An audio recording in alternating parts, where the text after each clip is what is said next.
Voilà, que Dieu soit béni. Donc nous vous avons promis de parler de la famille ce soir. Et voilà, donc on va rapidement prendre nos Bibles. Nous sommes dans Genèse.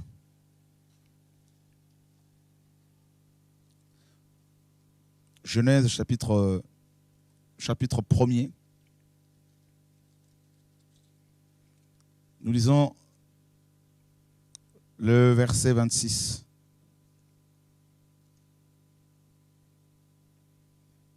Voilà, Yann, si tu peux nous aider, merci. Ouais. Genèse chapitre 1er, verset 26. Puis Dieu dit, faisons l'homme à notre image, selon notre ressemblance, et qu'il domine sur les poissons de la mer, sur les oiseaux des cieux, et sur le bétail, et sur toute la terre, et sur tout reptile qui rampe sur la terre. Dieu donc créa l'homme à son image, il le créa à l'image de Dieu, il les créa mâle et femelle. Et Dieu les bénit et leur dit, croissez et multipliez, et remplissez la terre, et l'assujettissez, et dominez sur les poissons de la mer, et sur les oiseaux des cieux, et sur toute bête qui se meut sur la terre. Et Dieu dit, voici, je vous ai donné toute herbe portant semence qui est sur toute la terre, et tout arbre qui a en soi-même du fruit d'arbre portant semence, et cela vous sera pour nourriture. Mais j'ai donné à toutes les bêtes de la terre, et à tous les oiseaux des cieux, et à toute chose qui se meut sur la terre, ayant vie en soi-même, toute herbe verte pour manger, et il en fut ainsi. Et Dieu vit tout ce qu'il avait fait, et voilà, il était très bon. Ainsi fut le soir, ainsi fut le matin, ce fut le 6e jour. Gloire à Dieu. Voilà, au 6e jour de la création, Dieu, notre Créateur, notre Père, mes amis, va prendre le soin de créer le premier couple. Il créa l'homme et la femme, nous dit la parole. Et voilà, donc ça, nous sommes bien sûr au 6e jour. Et la Bible nous dit, au verset 26, Dieu a parlé, Dieu a déclaré qu'il fallait créer l'homme à son image. Créons l'homme à notre image, selon notre ressemblance. Pour quelle raison? Pour qu'il domine. Voilà, l'homme a été créé, l'homme et la femme ont été créés pour, n'est-ce pas, adorer Dieu et ensuite sur terre pour dominer, commander, gouverner. Donc, nous allons parler de la famille selon Dieu, de la famille selon la Bible, de la famille, mes amis, avec l'autorité, la famille qui a l'autorité gouvernementale, l'autorité royale, n'est-ce pas? Rappelez-vous bien de cette parole. Dieu a créé l'homme pour qu'il domine et non pour être dominé. C'est très important, je veux vraiment insister là-dessus, parce que une famille, un homme qui n'est pas, mes amis, qui n'a pas l'autorité de Dieu pour dominer, pour assujettir aussi bien les choses de ce monde, les choses matérielles, l'argent, l'amour de l'argent, que les passions, les désirs de la chair, cet homme-là ne pourra pas bâtir un foyer solide.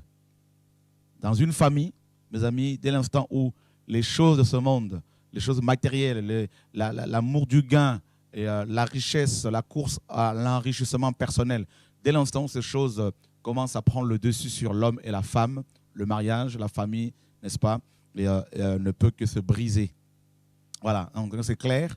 Donc la famille qui marche, la famille qui réussit, la famille qui tient debout, c'est la famille qui a l'autorité gouvernementale pour dominer, pour gouverner, pour contrôler les émotions, les sentiments, les passions de la chair, ainsi de suite. Donc on va voir cela tout au long de notre enseignement. Et donc j'insiste là-dessus parce que c'est capital. L'homme a été créé pour dominer. S'il y a beaucoup de mariages, beaucoup de divorces aujourd'hui, près de 100 000 divorces chaque année en France, n'est-ce pas? C'est parce que justement, ces hommes et ces femmes qui se sont aimés hier se sont laissés par la suite, au fil du temps, dominés par d'autres choses, par d'autres personnes, par d'autres réalités. Et donc, du coup, le mariage ne peut que être brisé. Voilà. Donc, et Dieu nous dit la parole, et Dieu va les créer à son image, et il va leur dire, n'est-ce pas, au verset 28, et Dieu les bénit, n'est-ce pas? Il les créa mâle et femelle. D'accord? Il va créer l'homme mâle et femelle. Donc, quand il a créé Adam, en lui, en Adam, il y avait la femme, bien sûr, la côte. Donc vous voyez bien que quand Dieu créait Adam, et en même temps, il a caché la femme en lui. Et Dieu nous dit au verset 28, Dieu les bénit. Ça, c'est la deuxième, la première réalité, la première vérité qu'il faut savoir par rapport au mariage, c'est que l'homme et la femme doivent avoir l'autorité de Christ pour gouverner, pour dominer. La deuxième vérité concernant le mariage selon Dieu, c'est la bénédiction du Seigneur. L'homme et la femme doivent être au bénéfice de la bénédiction de l'Éternel. D'accord? Et nous sommes dans Proverbe, rapidement, on va revenir sur Genèse 1. Nous sommes dans Proverbe, Yann, chapitre 10, verset 22. La bénédiction de l'Éternel est celle qui enrichit, et l'Éternel n'y ajoute aucun travail. Voilà, donc travail ici, en fait, c'est malheur. Hein? Voilà, donc souffrance, tout ça, douleur. Et donc, c'est la bénédiction de l'Éternel qui enrichit. D'accord? Et il ne la fait suivre d'aucun chagrin. Donc, ça veut dire que le mariage selon Dieu est un mariage qui doit, n'est-ce pas, être fondé sur la bénédiction de Dieu. Ça veut dire quoi concrètement? Ça veut dire que si Dieu ne bénit pas votre union, elle est, mes amis, vouée à l'échec. D'accord? Donc, un couple qui tient, une famille qui réussit est une famille, n'est-ce pas, que Dieu a bénie. Et si la bénédiction de Dieu est accordée à une femme, à un couple, à un homme, une femme, je peux vous assurer, frères et sœurs, il va y avoir un enrichissement. Je ne parle pas de l'argent monnaie. Je parle de la richesse spirituelle, la paix, parce que s'il n'y a pas, vous savez, la vraie richesse, mes amis, c'est la richesse spirituelle, on le sait. La paix, la joie, l'amour, la bonté, la patience. Alors nous avons d'abord ces deux vérités, hein, Yann. Hein. La première vérité, c'est quoi? C'est que la famille selon Dieu est une famille qui, n'est-ce pas, a reçu le mandat pour gouverner. D'accord? Donc, et c'est cela, mes amis, c'est à cela que la famille selon Dieu est appelée. Gouverner, commander, ordonner aux choses, diriger. Voyez, frères et sœurs, avec le sceptre, avec le bâton de commandement. Et la deuxième vérité par rapport au mariage, à la famille selon Dieu, hein, n'est-ce pas, la deuxième vérité à savoir, c'est la bénédiction de l'Éternel. Et on a vu dans Proverbe 10, 22, que c'est la bénédiction de l'Éternel, de Yahweh, qui enrichit. Donc un pasteur peut bénir votre couple. Si Dieu n'a pas, n'est-ce pas, adjoint sa bénédiction, ce couple ne tiendra pas. D'accord?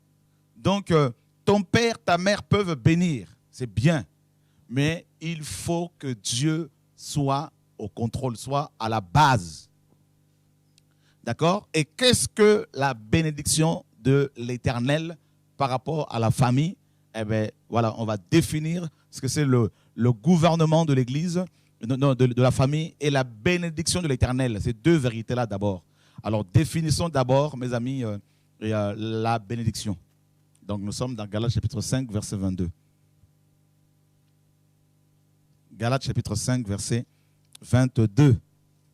Merci Seigneur pour ta parole qui nous libère, qui nous éclaire. Donc, une famille bénie est une famille où vous allez, n'est-ce pas, dans laquelle il y a ces bénédictions dont il est question dans Galates 5, 22. Mais le fruit de l'esprit est la charité, la joie. On va aller pas à pas. Okay. Merci Yann, merci beaucoup pour ton soutien. Mais le fruit de l'amour, d'accord, donc c'est la charité. D'accord? C'est la charité. Alors, ici, la parole nous parle de la première bénédiction. C'est la charité. Dans d'autres versions de la Bible, il est question de l'amour. Mais en fait, la charité est un terme beaucoup plus fort. D'accord? Parce qu'il est question ici, en fait, de l'amour agapéo, comme vous le savez certainement. Le français est très pauvre par rapport au grec. Pour parler de l'amour en français, il n'y a pas beaucoup de termes. Hein? Donc, c'est l'amour. D'accord? Et on peut parler de l'affection, tout ça, mais c'est plus l'amour. On parle de l'amour tout le temps. Mais dans le grec, il y a plusieurs termes. Il y a agapéo qui nous parle de l'amour désintéressé, de l'amour, mes amis, sans intérêt, de l'amour, n'est-ce pas, qui transcende, voilà, l'amour transcendantal, l'amour qui transcende tous les problèmes, toutes les difficultés. Cet amour-là, agapéo, donc la première bénédiction, donc première conséquence de la bénédiction de Dieu, l'amour agapéo ou la charité, cet amour-là, frères et sœurs, il transcende toutes les différences socio-culturelles, les différences raciales, voyez, parce que Dieu, alors que vous êtes par exemple noir, il peut vous donner une femme européenne, hein, donc blanche, et si votre amour n'est pas agapéo, l'amour qui vient de Dieu, cet amour que vous avez, n'est-ce pas, charnel pour votre épouse qui n'est pas africaine ou antillaise, cet amour ne réussira pas, n'ira pas jusqu'au bout. Il faut l'amour agapéo. C'est pour cela, ici, dans Galates 5, 22, on nous parle des fruits de l'esprit, hein, donc l'amour agapéo. Cet amour te donne à aimer les gens malgré leurs différences. D'accord? Cet amour nous permet d'aimer les gens malgré leurs différences. Alors, on va creuser encore cet amour-là, justement, agapéo, parce qu'il y a beaucoup de couples qui ne tiennent pas parce qu'il manque l'amour agapéo. Il y a l'amour éros, un autre terme utilisé par les Grecs pour parler de l'amour éros qui a donné en français érotique. Cet amour-là, un mariage qui est basé sur l'amour, sur éros, ne tiendra pas. D'accord? Parce que on n'est pas satisfait de la chair. La chair n'est pas satisfaite par le sexe. Donc, une personne qui aime un homme qui aime une femme par rapport au sexe finira par la tromper parce qu'il va certainement trouver une autre femme qui est beaucoup plus belle, je ne sais pas. Et une femme qui aime un homme par rapport au sexe, et pareil, elle cherchera à le tromper parce qu'elle va certainement tomber sur un autre monsieur. Donc, et puis voilà. Et si jamais ton épouse est fatiguée pour ne plus à se donner sexuellement, eh ben, tu seras poussé à aller voir ailleurs parce qu'il faut que ta chair soit nourrie. Donc, vous voyez, donc, beaucoup de mariages ne tiennent pas parce que justement, les gens se sont mariés parce qu'il y a eu une attirance physique et non parce qu'il y a eu l'amour agapéo. Alors, définissons l'amour agapéo. Donc, il y a le troisième mot utilisé par le grec pour parler de l'amour, c'est philéo. C'est la filiation. Amour à l'affection naturelle que l'on peut avoir pour n'importe qui, entre frères et sœurs de la même famille, tout ça par exemple, entre amis. Voilà. Alors définissons d'abord l'amour agapéo dans 1 Corinthiens 13, justement. La famille selon Dieu. 1 Corinthiens chapitre 13. Quand je parlerai toutes les langues des hommes et même des anges, si je n'ai pas la charité, je suis comme les reins qui résonnent ou comme la cymbale qui est retentissante.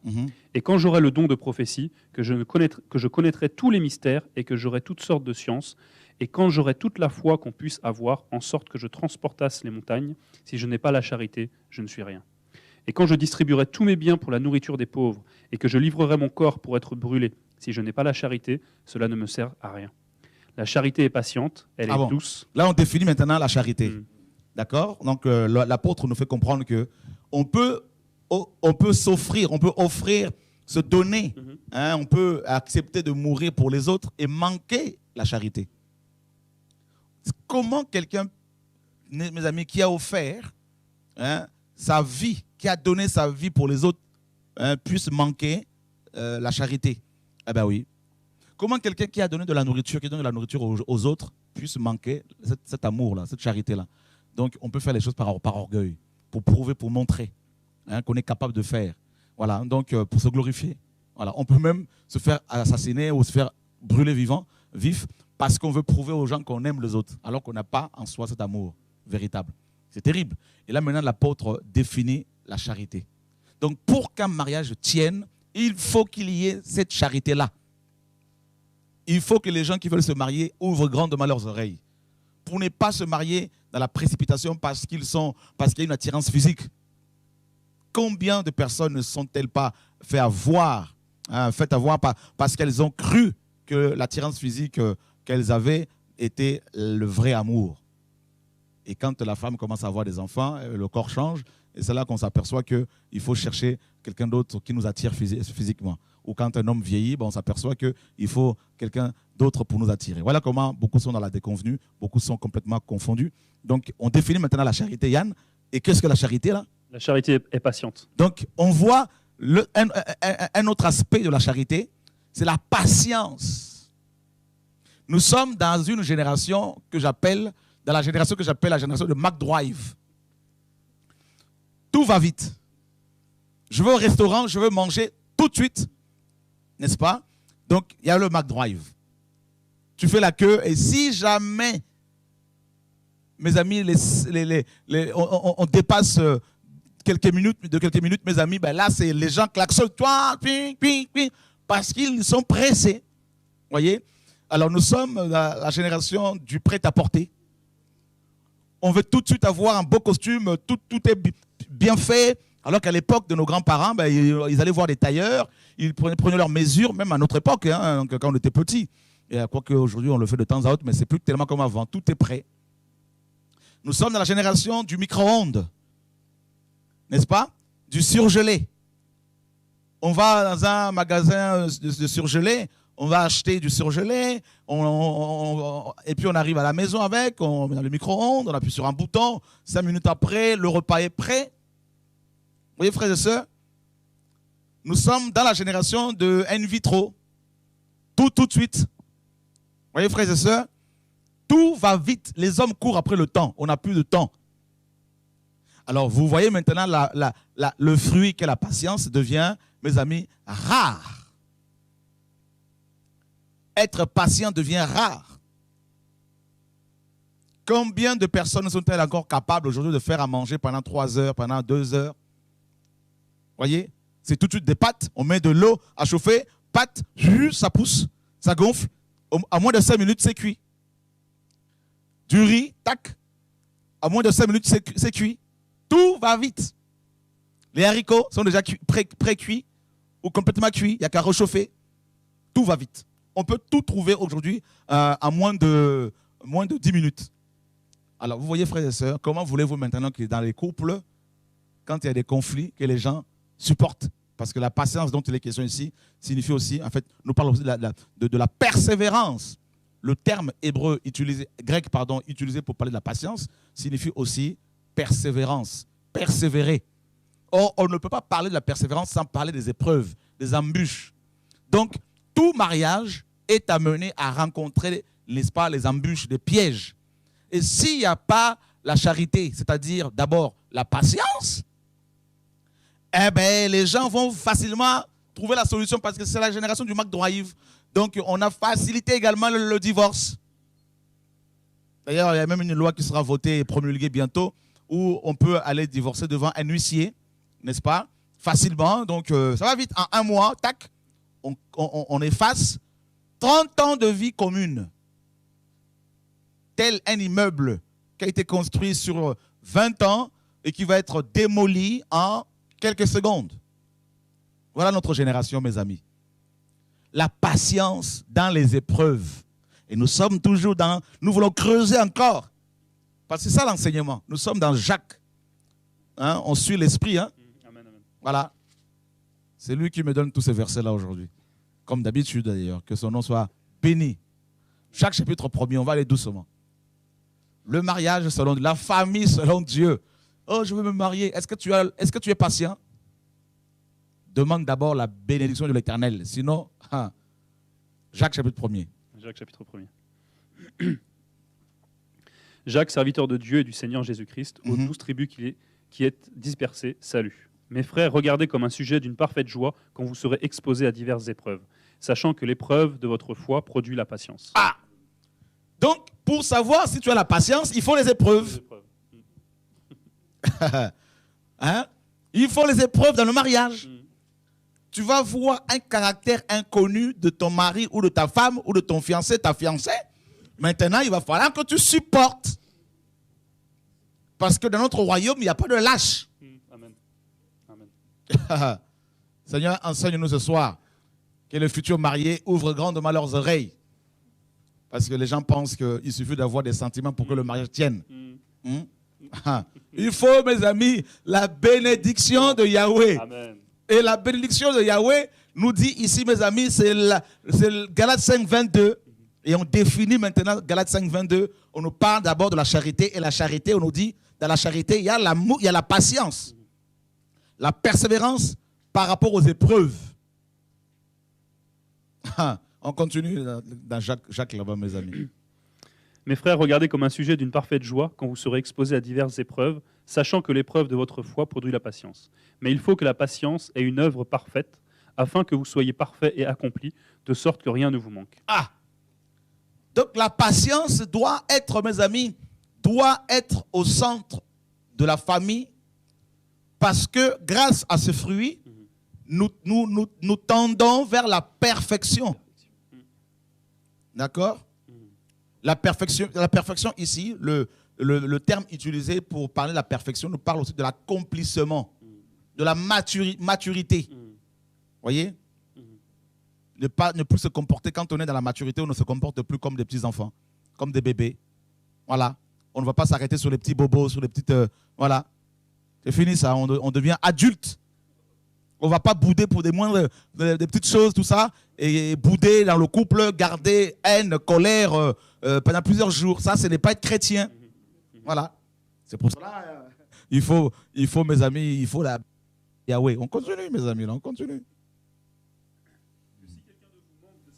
Qu'il la demande à Dieu, qu'il la donne à tous libéralement, et qu'il ne la reproche point, et elle lui sera donnée. Mais qu'il la demande avec foi, ne doutons nullement, car celui qui doute est semblable au flot de la mer, agité du vent, et jeté çà et là. Or, qu'un tel homme ne s'attende point de recevoir aucune chose du Seigneur. Ok, frère, la patience, la charité, la charité est patient.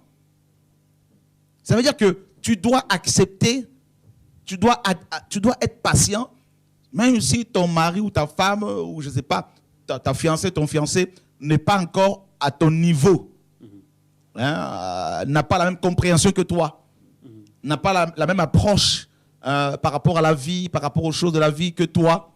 Il faut la patience. Parce que le manque de patience pousse les gens à la solution, à la facilité, c'est-à-dire le divorce.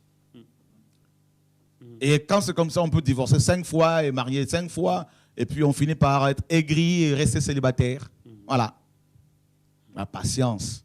Comme une femme quand elle est enceinte, même si l'enfant lui donne des coups, c'est pas pour autant que la femme va aller voir son gynéco pour dire, écoute, je vais me faire opérer pour que l'enfant soit ôté parce qu'il me donne beaucoup de coups.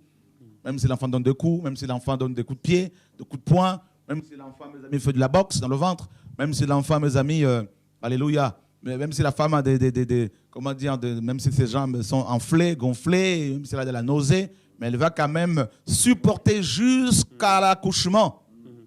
Donc pour avoir une belle image de la patience, regardez les femmes enceintes. De la conception à l'accouchement. Il y a 9 mois de patience, 9 mois de galère. Voyez, frère? Et c'est ça, la vraie image de la patience. Il faut patienter. Moindre bobo, oh, je veux divorcer. Voilà, les chrétiens qui parlent comme ça, ils ne sont pas chrétiens, ils sont païens. Vous allez me dire, mais qu'est-ce que nous raconte ce monsieur? C'est la parole qui le dit. Dieu est la répudiation, nous dit la parole. D'accord? Donc, la patience, donc on a compris un peu la patience, la persévérance. Donc, deuxième fruit donc il y a l'amour. L'amour est patient. Et l'amour est quoi?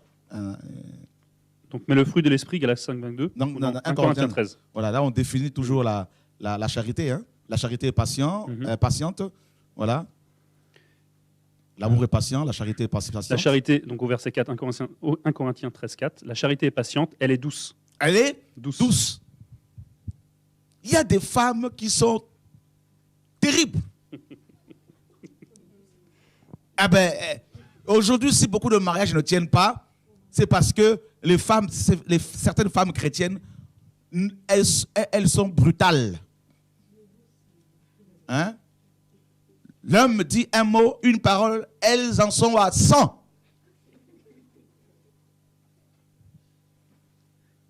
Ça, c'est l'esprit de Jézabel. Elles sont, mes amis, là, comme Proverbe nous dit, hein, comme une carie. La douceur du miel. Voyez?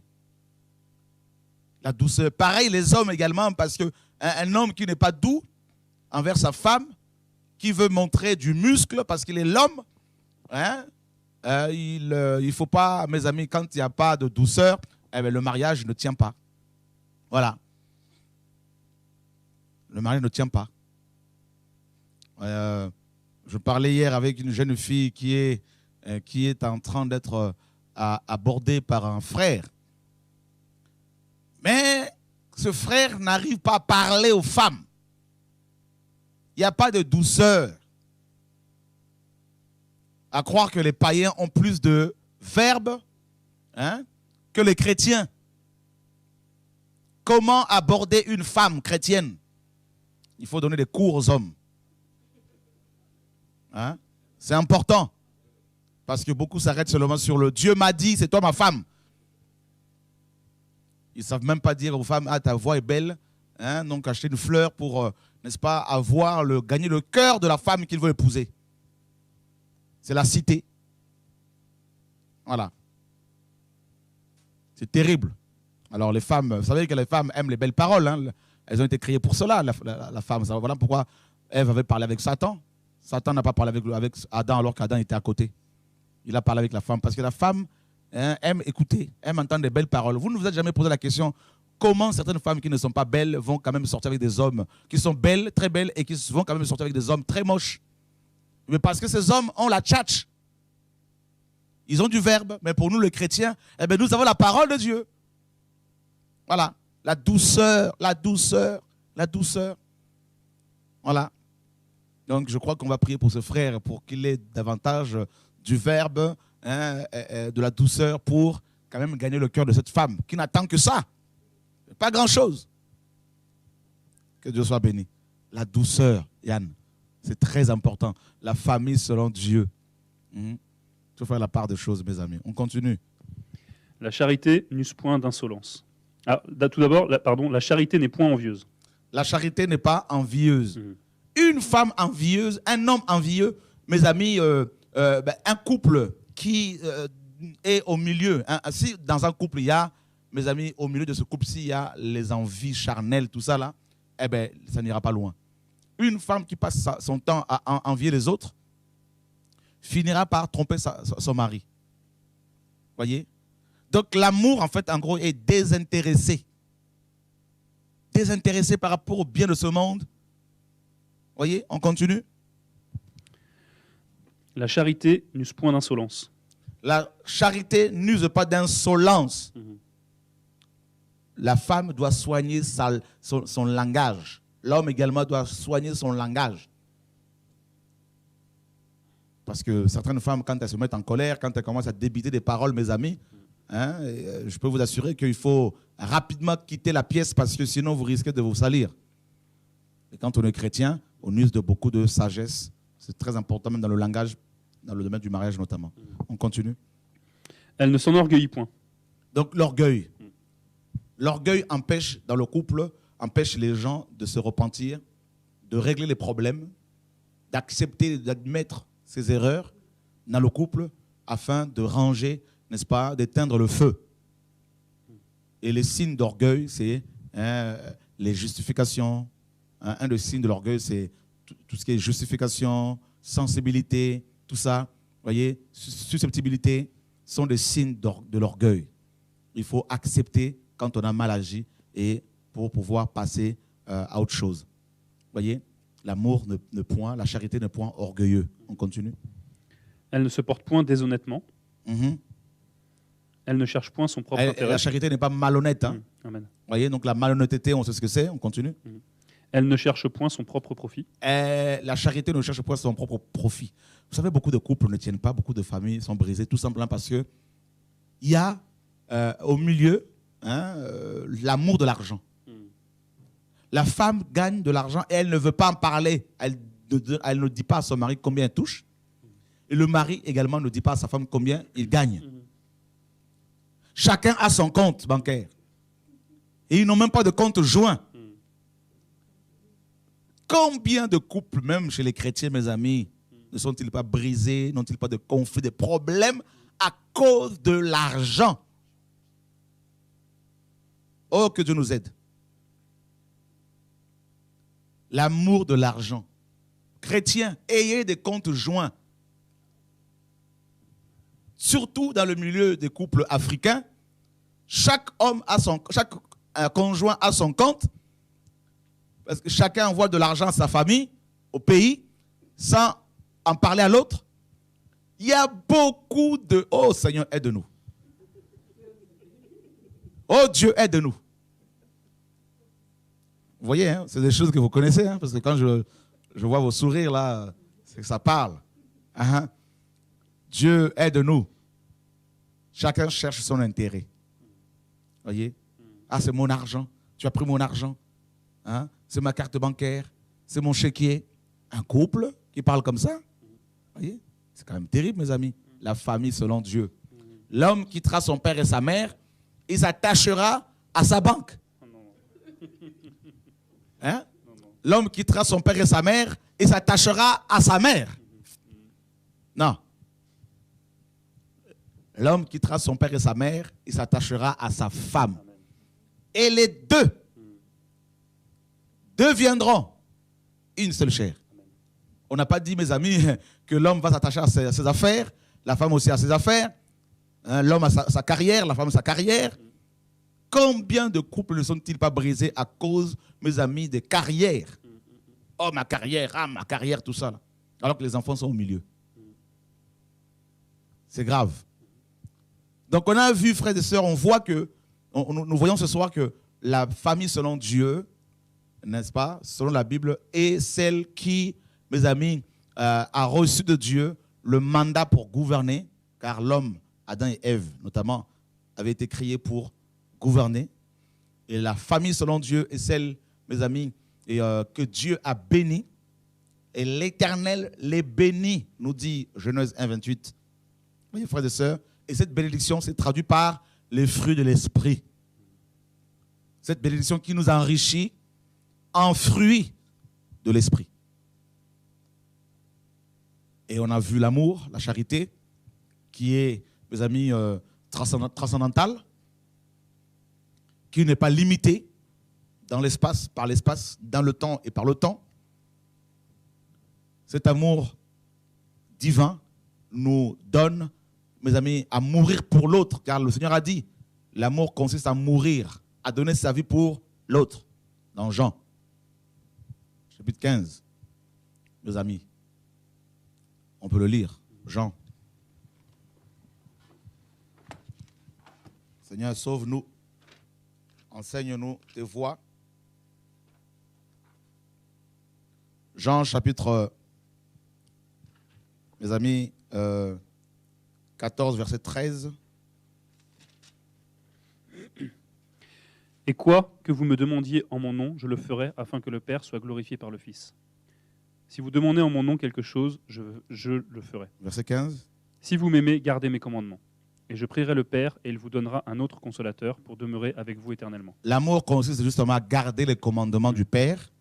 D'accord? Et dans Jean 15, 13. Jean 15, 13. Personne n'a un plus grand amour que celui-ci, savoir quand quelqu'un expose sa vie pour ses amis. Quand quelqu'un donne sa vie pour ses amis. Donc, c'est ça. Un homme qui n'est pas capable de donner sa vie pour sa femme, et inversement, une femme qui n'est pas capable de donner sa vie pour son mari, eh ben, ce couple-là, un tel couple ne peut pas réussir. Voilà. Et le mariage ou la famille selon Dieu. Et on apprend dans Genèse 1 que Dieu a créé un homme et une femme. Voilà le fondement de la famille selon Dieu. Un homme et une femme, et non l'inverse. Ce n'est pas moi qui le dis. Ne m'enfermez pas. Ne m'emprisonnez pas. C'est ce livre-là. Si vous voulez m'enfermer, commencez par enfermer ce livre. Voyez?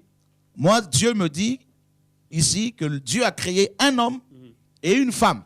Le modèle de la famille selon Dieu. Et on n'a pas parlé des bébés. Adam a été créé parfait. Donc, l'homme qui veut se marier doit être parfait en Christ. S'il n'est pas encore assez formé, même si c'est un homme physiquement bien bâti, mais s'il n'est pas bâti spirituellement, c'est qu'il n'est pas encore homme. C'est un bébé, c'est un immature. Il ne saura pas prendre soin d'une femme.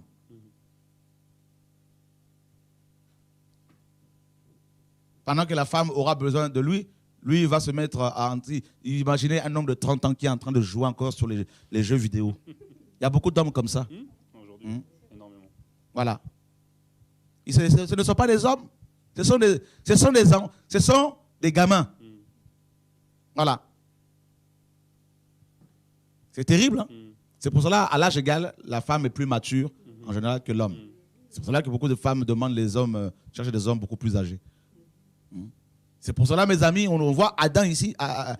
Adam, s'il a épousé Ève, c'est parce qu'il était homme. Quand la Bible dit que Dieu créa l'homme à son image, ça veut dire l'image de Dieu, c'est Yeshua, n'est-ce pas, le Fils de Dieu, l'homme accompli, l'homme parfait. Et demain, nous vous parlerons de cela. Là. Il y a un enseignement demain, là, mes amis, préparez-vous. Il y a un enseignement que Dieu m'a donné hier, pendant qu'on méditait en famille. Voilà, donc c'est l'homme parfait en Christ. Ça, c'est la troisième vérité. La première vérité, c'est la famille qui reçoit l'autorité pour gouverner. La deuxième vérité, c'est la charité qui doit être au milieu du mariage, de la famille. La troisième vérité, l'homme doit être accompli. Nous sommes dans Luc chapitre 6.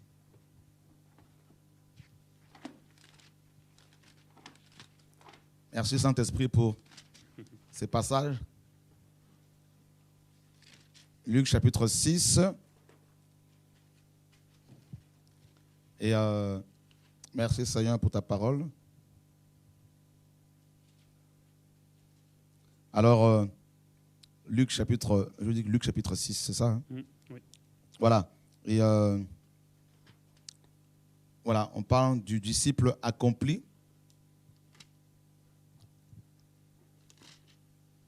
Merci Seigneur pour ta parole. Voilà. Donc, on va prendre donc Luc chapitre 6, je disais, on va prendre à partir du verset, voilà, à partir du verset 41. Et pourquoi 39, pardon. 39. Il leur disait aussi cette similitude. Est-il possible qu'un aveugle puisse mener un autre aveugle? Ne tomberont-ils pas tous deux dans la fosse? Le disciple n'est point par-dessus son maître, mais tout disciple accompli sera rendu conforme à son maître.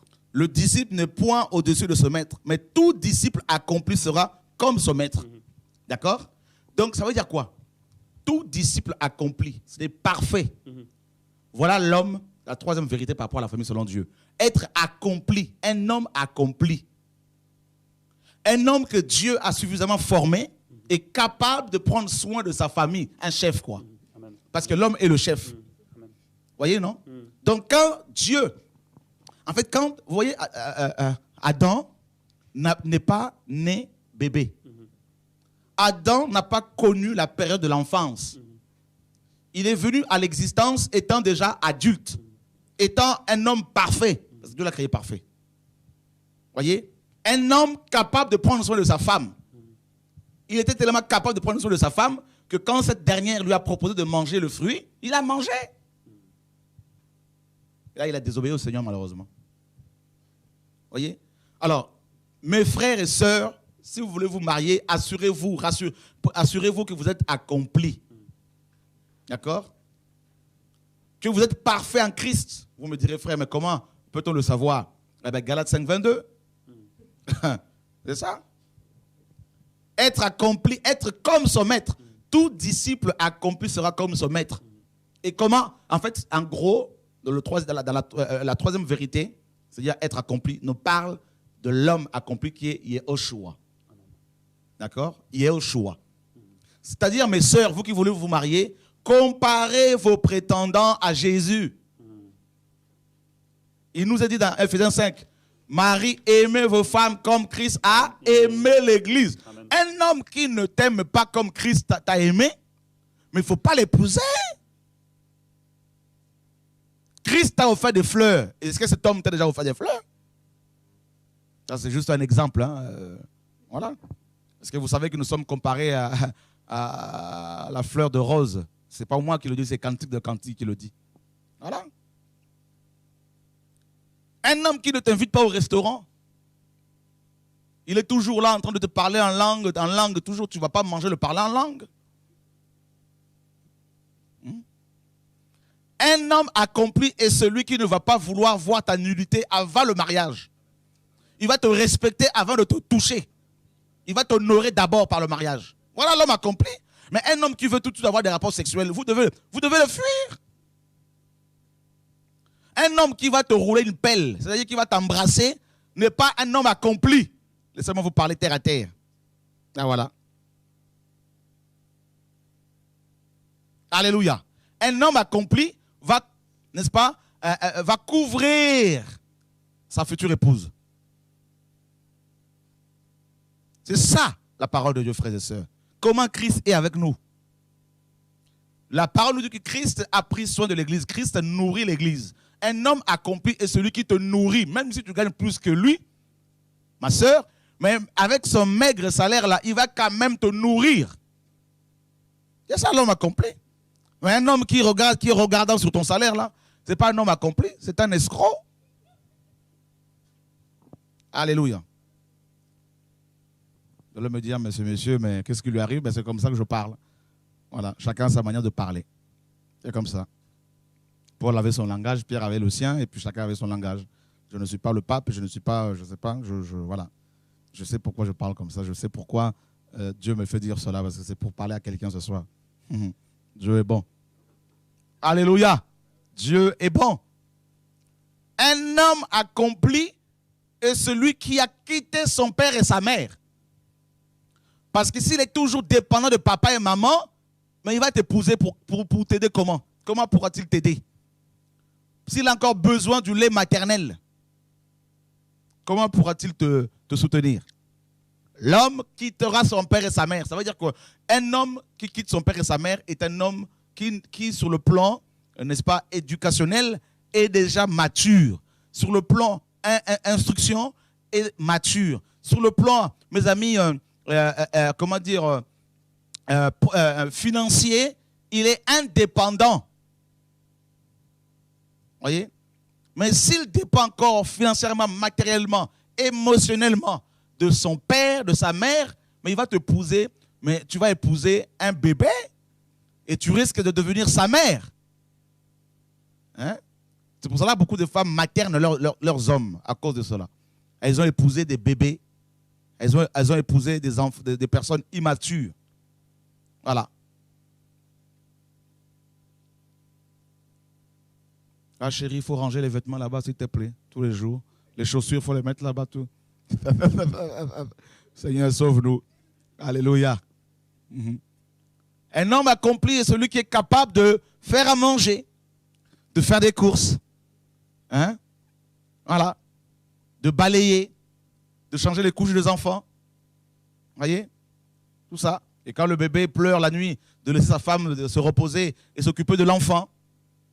Ce n'est pas celui qui se met devant la télévision avec sa télécommande en train de suivre le match de foot et qui refuse d'être dérangé. Hein? Ça, ce n'est pas un homme accompli, ça, c'est un idolâtre de footballeur. Voilà.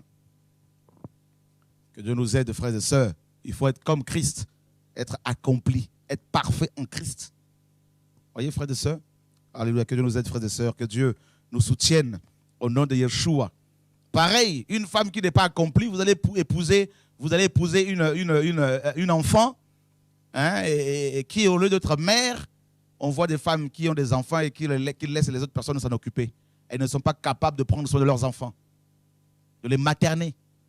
Vous voyez? Il y a beaucoup de mères comme ça, là, de jeunes mères, et qui sont encore enfants dans leur tête, incapables de s'occuper de leurs enfants, et encore moins de s'occuper de leur mari. Mais une femme accomplie doit anticiper les désirs de son mari. Vous voyez? Une femme accomplie travaille dans l'anticipation. Vous voyez? Qu'est-ce que mon mari aime comme nourriture, comme repas? C'est important, au lieu de le faire chauffer du surgelé. Hein? Il y a beaucoup de jeunes filles qui ne savent faire que des pâtes et du riz. Abraham il a pris un agneau, il a demandé à ce que Rebecca la prête pour les anges. Frère, c'est dans la Bible. Je sais que les hommes peuvent aussi faire à manger, mais la femme a quand même un don particulier de la part du Seigneur. Que Dieu soit béni. Je ne suis pas misogyne, je ne suis pas macho, mais je veux simplement être biblique. Frères et sœurs, c'est important. Il faut apprendre à nos jeunes sœurs à faire à manger. C'est important parce que beaucoup de jeunes femmes d'aujourd'hui ne savent pas. Beaucoup parmi les jeunes femmes d'aujourd'hui ne savent même pas faire à manger. Quand on leur pose la question, savez-vous faire à manger? Non, que des pâtes, que du riz, que de sandwich. Ça, ce n'est pas, mes amis, un bon repas. Voilà. J'espère que les sœurs qui sont sur le plateau ce soir savent faire à manger quand même. Et si ce n'est pas le cas, il ne faut pas avoir honte de le dire. Et on pourra vous aider, il n'y a pas de problème. Alléluia. Gloire à Dieu. Dieu est bon. Amen. Alléluia. Gloire à Dieu. Que Dieu soit béni. Je me rappelle comment ma maman faisait à manger. Et c'était délicieux. Hein?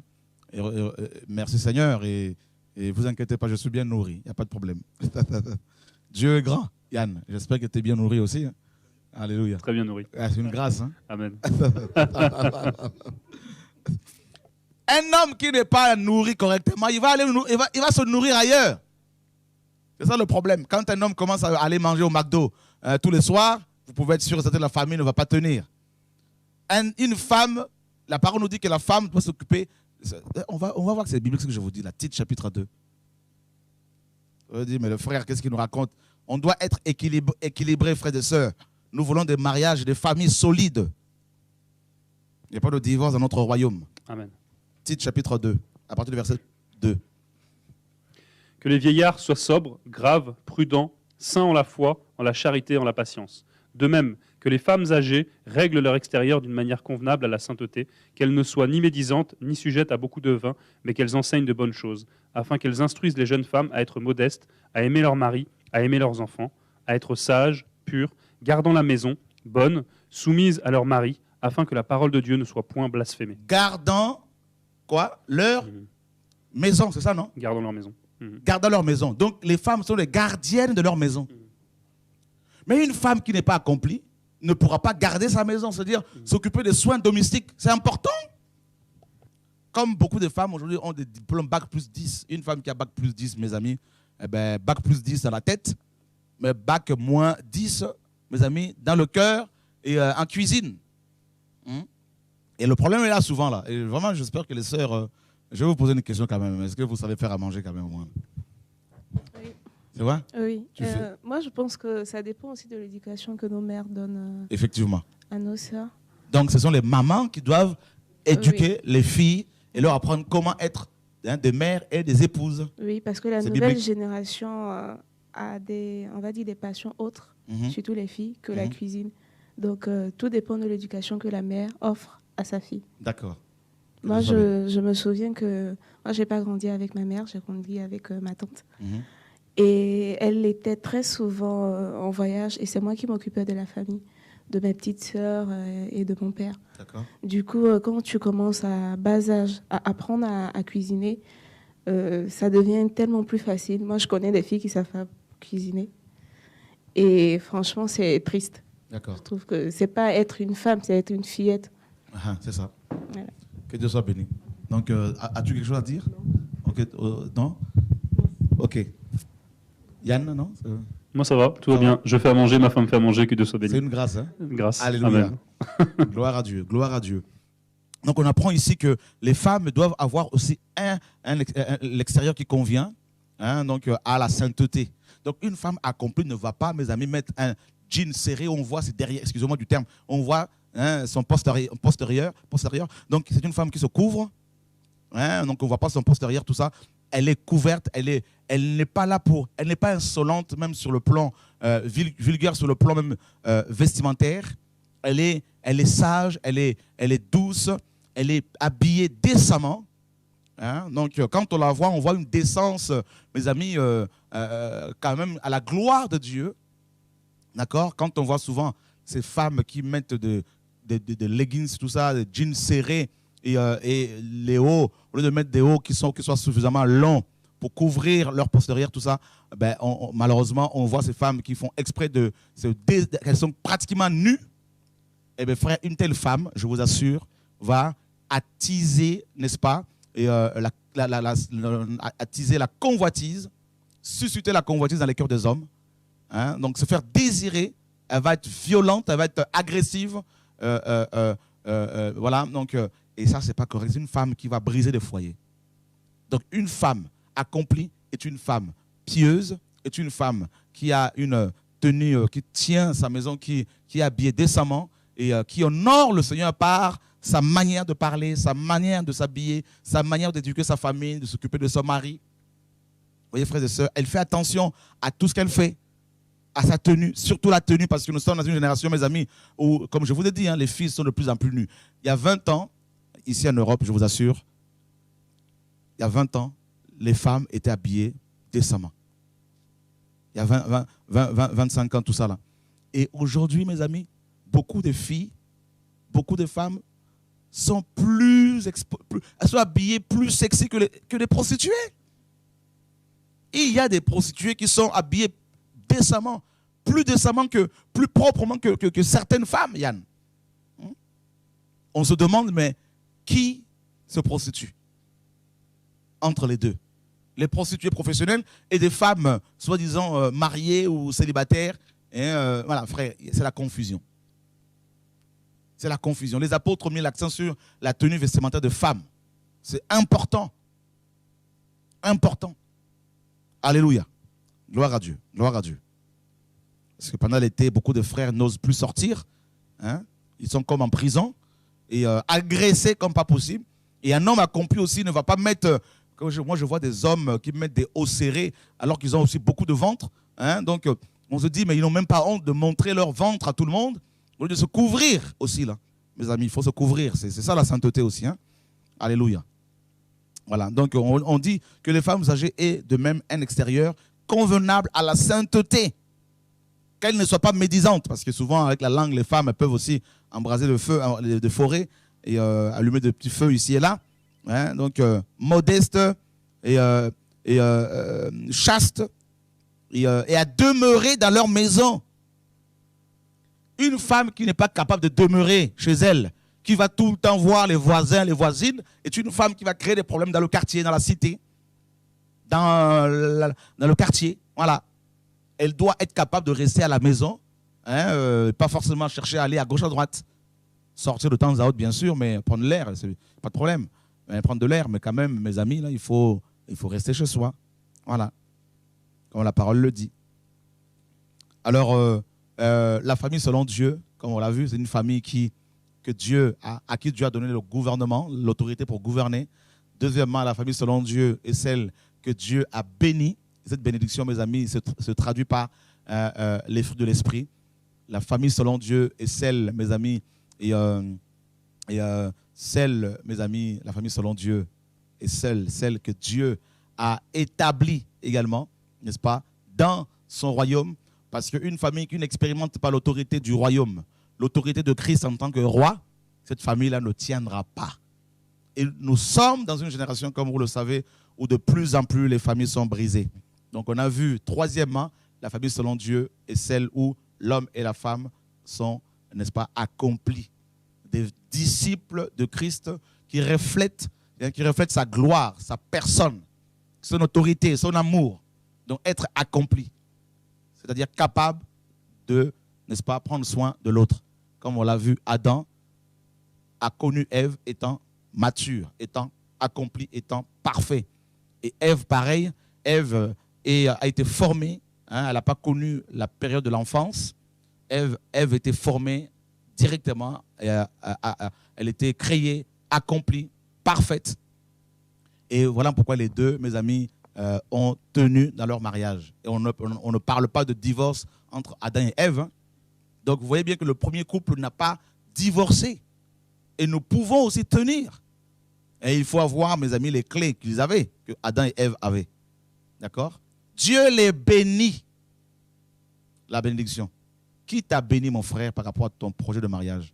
Dieu t'a-t-il béni, ma soeur? Es-tu certaine d'être sous la bénédiction, dans la bénédiction de l'Éternel? Si ce n'est pas le cas, alors il ne faut pas t'engager dans cette voie. L'homme que tu veux épouser, ma soeur, est-ce qu'il est béni par Dieu? est-ce qu'il est accompli? L'as-tu comparé à Christ?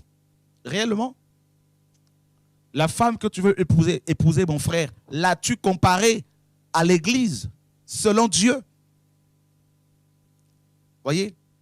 Il faut comparer cette femme à l'Église. L'Église est soumise à Christ. Beaucoup de femmes ne connaissent pas la soumission aujourd'hui parce que ce sont des garçons, carrément, c'est des hommes, les garçons manqués. Elles ont tellement du caractère, beaucoup de femmes aujourd'hui, frère. Oh là là. Alors là, avec l'égalité de sexe aujourd'hui, voilà, nous sommes égaux en Christ, il n'y a pas de problème. Hein, vous inquiétez pas, je ne suis pas misogyne. Mais frère, l'homme est le chef de la femme, nous dit la parole. 1 Corinthiens 11 le dit. Pas le chef qui écrase, bien sûr, le chef qui protège. Voyez? Le chef qui donne l'exemple, qui montre l'exemple. La femme, mes amis, qui veut être au devant, est une femme. Il y a beaucoup d'hommes comme ça. La femme est devant, l'homme est derrière. Et là, c'est fini, le mariage ne va pas tenir. Là c'est clair. La femme est la poutre. L'homme est le toit, nous dit la parole. La poutre est celle qui empêche le toit de s'envoler. Donc une femme accomplie est celle qui empêche son homme d'aller voir ailleurs. Qui fait tout pour garder son homme. Mais une femme qui parle tout le temps, qui s'énerve facilement, qui s'emporte facilement, va pousser son mari à aller voir ailleurs. À commencer à aller courir après ses amis et pour rentrer tard, une fois que la femme est endormie. Voilà. Et vous avez vu, avant que Ève ne soit façonnée, créée, Dieu a dû endormir Adam. C'est-à-dire, Adam a connu la mort avant de rencontrer Ève. Donc, l'homme que tu dois épouser doit être passé par la croix. S'il n'est pas mort par rapport à la séduction, par rapport à la tchatch, par rapport à la drague, c'est un homme qui va te laisser un jour. Une fois que tu auras des enfants, il va partir ailleurs. Voilà. Il faut mourir. Et si le mariage d'Adam et Ève a tenu, si leur mariage a tenu, c'est parce que Ève était la côte d'Adam. Donc il ne pouvait pas y avoir de divorce parce que Ève était la côte d'Adam. Donc Adam ne pouvait pas répudier Ève parce que sinon il s'est répudié lui-même. C'est pour cela que la Bible dit que personne n'a jamais haï sa chair. Ben oui, là, voilà. Dieu nous ouvre les yeux ce soir afin que nous fassions le bon choix. Faites attention au sourire de certaines femmes parce qu'ils sont trompeurs. Ou au sourire de certains hommes parce qu'ils sont très... Et parfois, ils peuvent être très, très dangereux, ces hommes-là. Voilà. Combien de sœurs n'ai-je pas, mes amis, vu pleurer pleurer parce qu'elles sont faites avoir, elles sont faites avoir par des hommes. Et combien d'hommes ne sont-ils pas fait avoir par des femmes dites chrétiennes? Et une fois mariés, ses frères se sont rendus compte que c'était des sorcières. Oh, quelle déconvenue. Alléluia. Dieu est bon. Alléluia. Gloire à Dieu. Frères et sœurs, la pauvreté ne doit pas être rédhibitoire. La pauvreté n'est pas rédhibitoire à la réussite d'un mariage ou du mariage selon Dieu. Qu'est-ce que j'entends par là? Je veux dire, ce n'est pas parce qu'un homme est pauvre en billets de banque que ton mariage ne réussira pas. Parce que beaucoup de femmes vont épouser des hommes riches parce qu'elles pensent que c'est une garantie. Et par la suite, elles se rendent compte que, elles ont tout sauf l'amour, l'attention de leur mari. Vous voyez, frère? Donc, ne pensez pas que la pauvreté est rédhibitoire à la réussite d'un mariage selon Dieu. Bien au contraire, mes amis, si Dieu est dans l'affaire, bien qu'étant pauvre, vous pouvez être heureux. Car si vous avez le vêtement et la nourriture, nous dit la parole, cela vous suffit largement. Que Dieu nous garde, que Dieu nous aide, frères et sœurs. Notre génération est celle qui compte le plus de divorcés. Mes amis, c'est grave. Les gens se marient, 3 mois après, ils divorcent. Voyez, et beaucoup ne veulent pas se marier parce qu'ils se disent on ne veut pas être embarrassé par toutes les, n'est-ce pas, démarches à entreprendre si jamais un jour nous sommes mariés et qu'il faut divorcer par la suite. Alors ils préfèrent vivre dans le péché. Voilà. Le mariage selon Dieu est celui qui, n'est-ce pas, que Dieu a béni. Et ensuite les gens honorent, ce couple honore leurs familles respectives. et vont devant le maire de leur ville pour officialiser leur union. Et ensuite, mes amis, bien sûr, ils peuvent aller ensemble. Et Dieu est honoré ainsi. Vous avez vu, Lot a pu sauver ses filles parce que c'était un père digne de ce nom. Vous avez vu Noé avant Lot, bien avant Lot, qui a construit l'arche avec sa femme, ses fils et ses belles-filles, parce que Lot avait la notion de la famille. Il a pris soin de sa famille. Il a enseigné ses enfants. Il a enseigné sa femme. Voilà les hommes dont nous avons besoin aujourd'hui. Un homme intègre, Lot était. Un homme juste était cet homme. Il a marché avec Dieu également. Gloire à Dieu. Alléluia. Il nous faut des frères comme ça. Des frères qui marchent avec Dieu. Des frères qui vont à contrevent. Des frères qui prennent soin de leurs femmes, de leurs enfants. Qui sont des bons pères, de bons époux. Mes amis, que Dieu soit béni. La famille selon Dieu. Dieu aime la famille. Dieu est celui qui bâtit des familles solides. Nous sommes dans Éphésiens 3.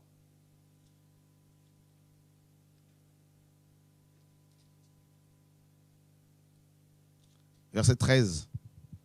C'est pourquoi je vous prie de ne vous point relâcher à cause de mes afflictions, que je souffre pour l'amour de vous, ce qui est votre gloire. À cause de cela, je fléchis mes genoux devant le Père de notre Seigneur Jésus-Christ, duquel toute la parenté est nommée dans les cieux et sur la terre. Toute la parenté, toute la famille, Amen. Tire son nom. Vous avez vu l'auteur de la famille, c'est Dieu.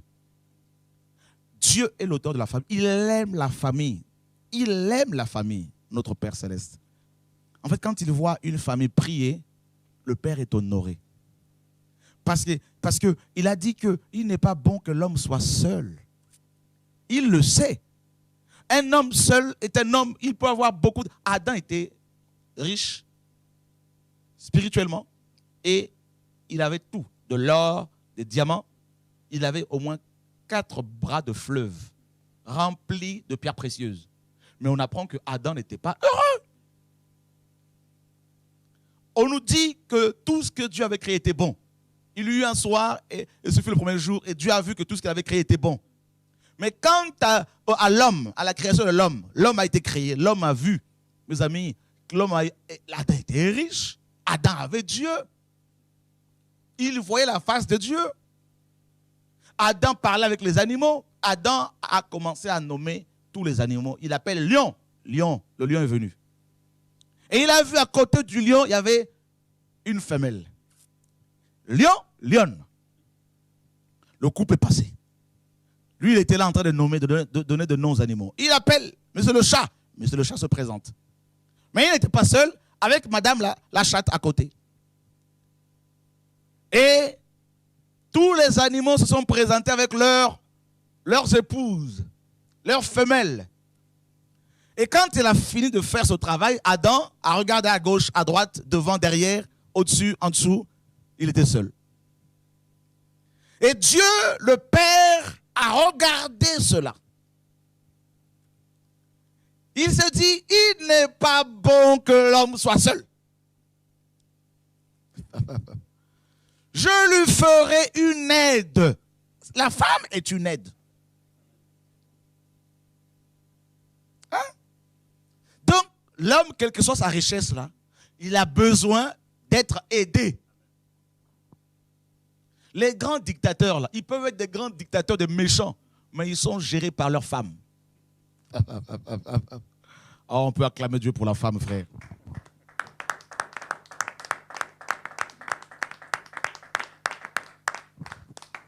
Même les poseurs des bombes, ils peuvent être méchants, mais quand ils sont devant une femme, là, ça parle bien parce qu'ils veulent les avoir, ces femmes-là.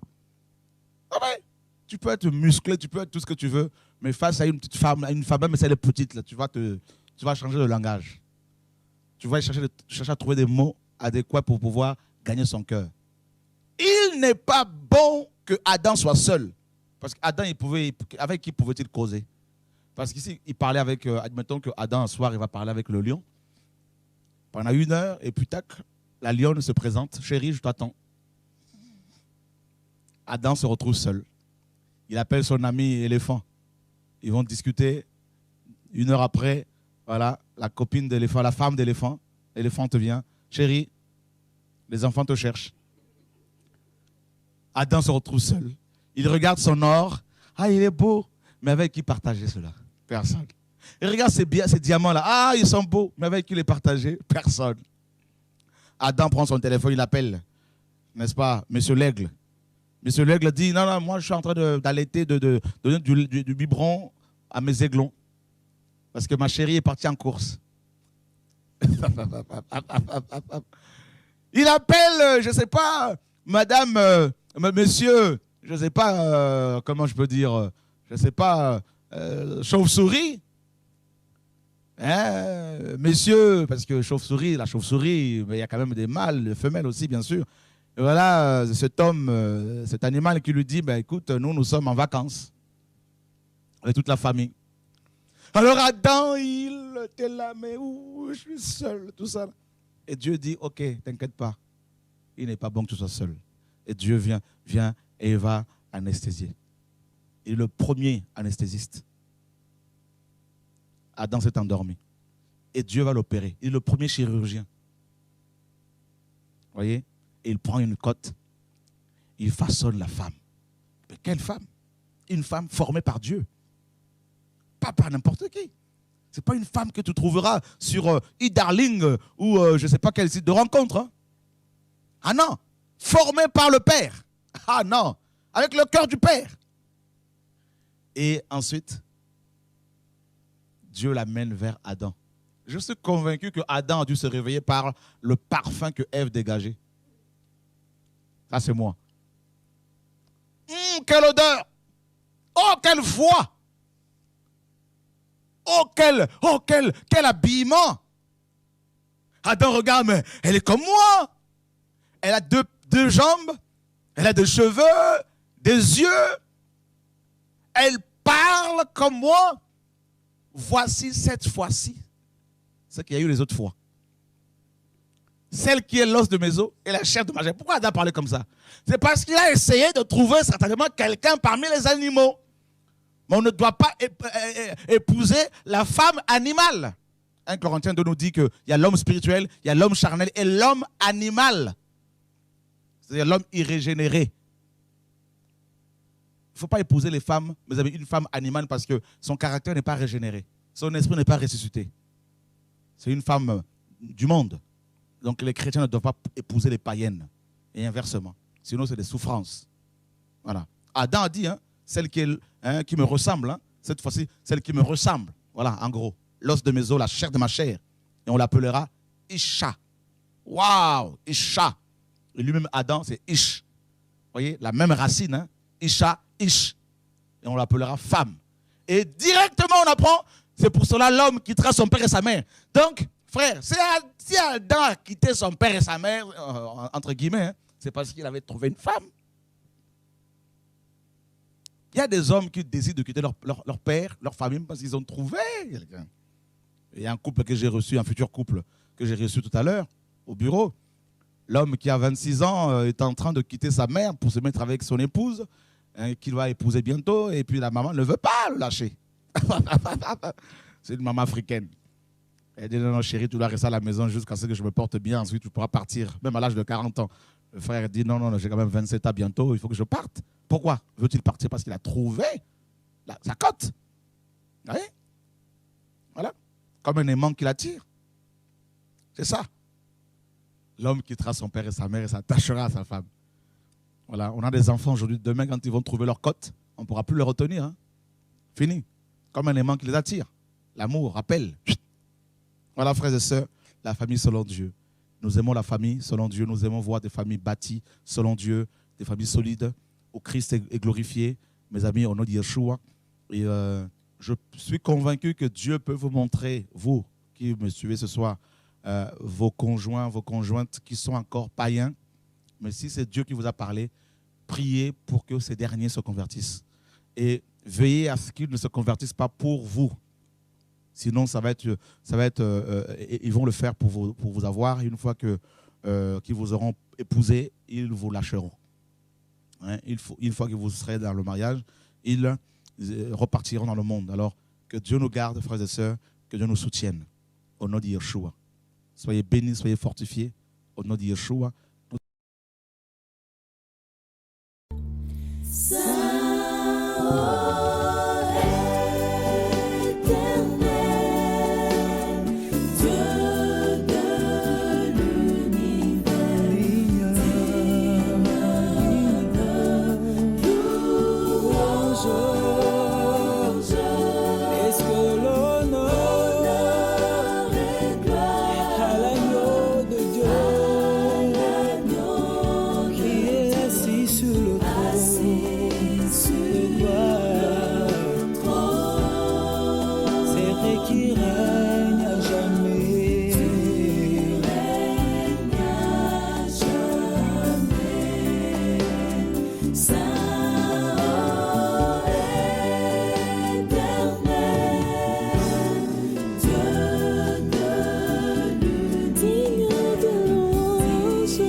Yo